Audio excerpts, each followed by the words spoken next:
And what I always do, because the protocol for following the aerosols is you shake for a good 2 minutes, and you should bring it up to room temperature. So it should always be with you within the room that you're working in.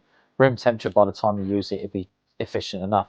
But just to be extra careful and guarantee the finish you want coming out of the aerosols, I always heat my cans up for 2 minutes in front of the heat gun.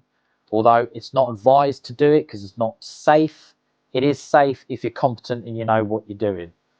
So basically you hold it from this distance and you shake it, give it a good shake, and that you'll feel the can warming up in your hands.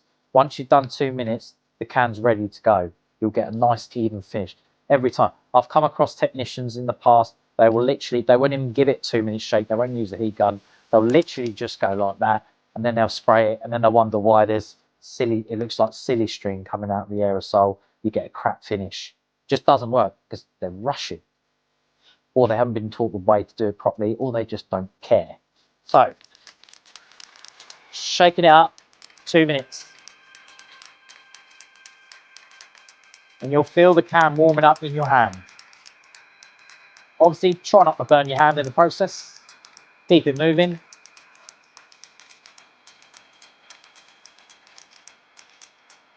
And if you notice, I'm turning the can with my fingers whilst I'm shaking it up and down.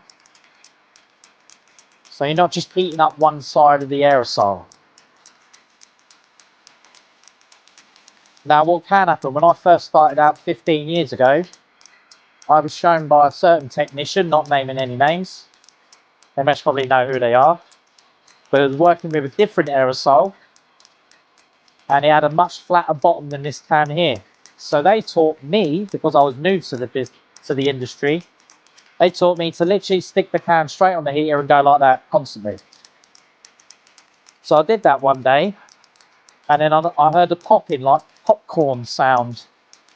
Looked at the bottom of the can and it was ready to explode. So I never did that again. So then I found this method, which works very well. You just run the risk of burning your fingers, but you shouldn't do. If you're safe with it, you'll be fine.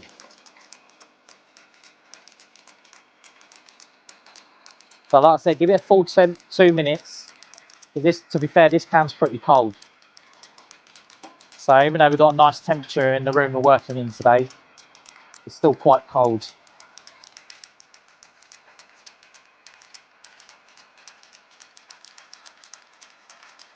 So if you think you've had enough, you can always turn the heat gun off, put it down to one side, and to test it, just literally test the spray.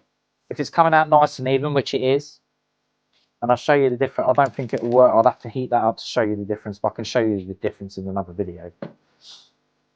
But that's generally, if you can see it in the camera, that's what you're going to get as a mist. So it gives you a nice finer finish.